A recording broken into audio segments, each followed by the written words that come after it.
Inilah kematian. Kenapa orang yang ketika hari pertama, saat pertama dicabut, dikeluarkan roh daripada badannya, dipisahkan roh daripada badannya, dia tahu bahawa itulah kematian? Kata para ulama, kerana kesakitan yang dia rasakan ketika itu tidak pernah dirasakan sepanjang umurnya. Yang pernah rasa sakit melahirkan anak, dia tak pernah rasa sakit mati seperti itu. Yang pernah rasa sakit kena kanser sampai tahap 4, sakit merana selama berapa bulan, sakit kanser itu tidak dapat menandingi kesakitan kematian. Sebab tu bila malaikat tarik, dia tahu inilah mati.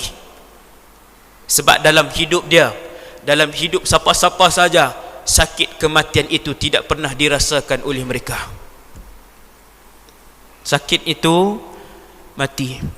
Allahumma hawwin alaina fi sakaratil maut. Nabi ajak doa. Berdoalah tuan-tuan. Nak buang sakit mati tak boleh.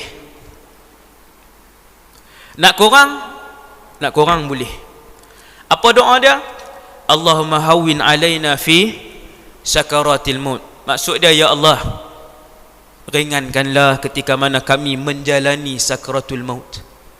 Tuan-tuan tahu siapa lagi yang rasa sakit mati? Nabi Muhammad sallallahu alaihi wasallam. Adakah semua rasul merasakan sakit mati? Jawapannya ya. Semua rasul dan semua nabi merasakan sakit mati. Kita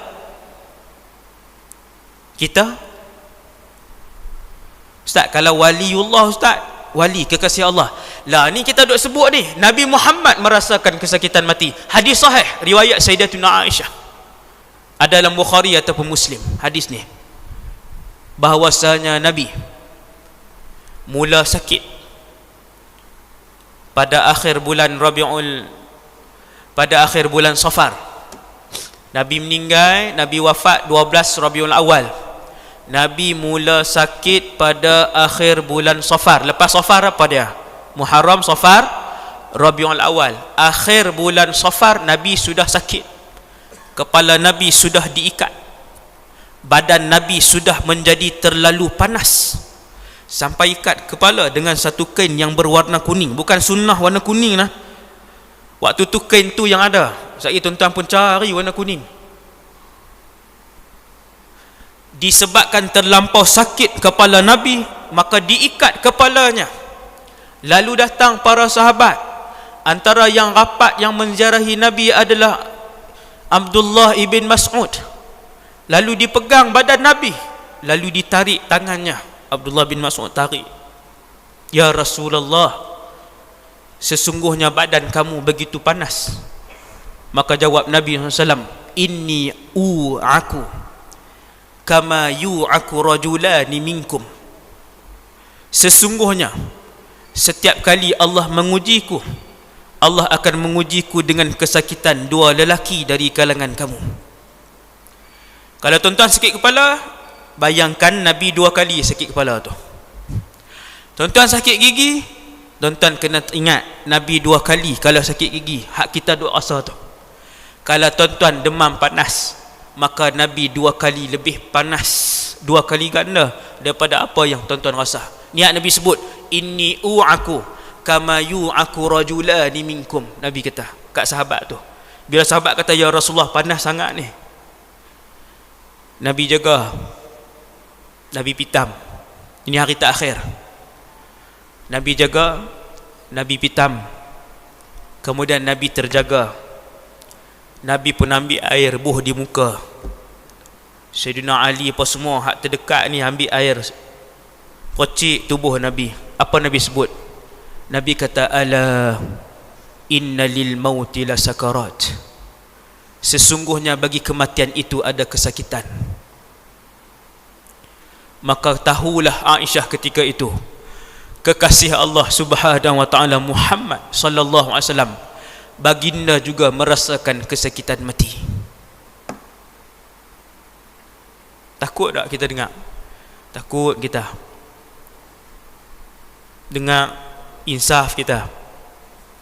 Hanya satu kelompok yang dimuliakan oleh Allah. Ada satu kumpulan, Allah nak muliakan kumpulan ni, Maka ketika mati, kumpulan ni tidak merasakan sakit mati. Mereka ialah kumpulan yang mati syahid, syuhada. Syuhada yang berperang fi sabilillah. Syuhada yang tinggal rumah dia, rumah 2 tingkat dia. Syuhada yang bila dipanggil untuk berjuang fi sabilillah, dia tinggal kereta 3 biji dah. Syuhada yang ketika mana diseru untuk meninggal, untuk berjuang fi sabilillah, dia berani untuk tinggal perniagaan yang berjuta milik dia. Syuhada ialah mereka yang apabila diseru untuk berjuang fi sabilillah, mereka berani dan sanggup untuk meninggalkan anak dan isteri di rumah. Siapa sanggup malam ni? Hati kecil kita, soal hati kecil kita, kerana ruang untuk berjihad belum lagi ditutup untuk umat akhir zaman. Ruang untuk jihad masih lagi terbuka luas kerana Al-Imamul Mahdi, cicit Nabi SAW yang nombor berapa kita tak tahu, tetapi dia adalah keturunan Rasulullah. Dia masih belum keluar, dan ketika mana dia keluar akan berlaku perang yang paling besar di antara orang Islam dan orang bukan Islam keseluruhannya. Tuan-tuan jangan kata peluang mati syahid tak ada. Zaman LRT, zaman MRT ni zaman bangunan bawah laut atas laut ni ustaz, ni bukan zaman jihad. Silap besar orang yang bercakap macam tu. Teruskan berdoa kepada Allah supaya Allah menganugerahkan syahid ataupun asy-syahadah kepada kita.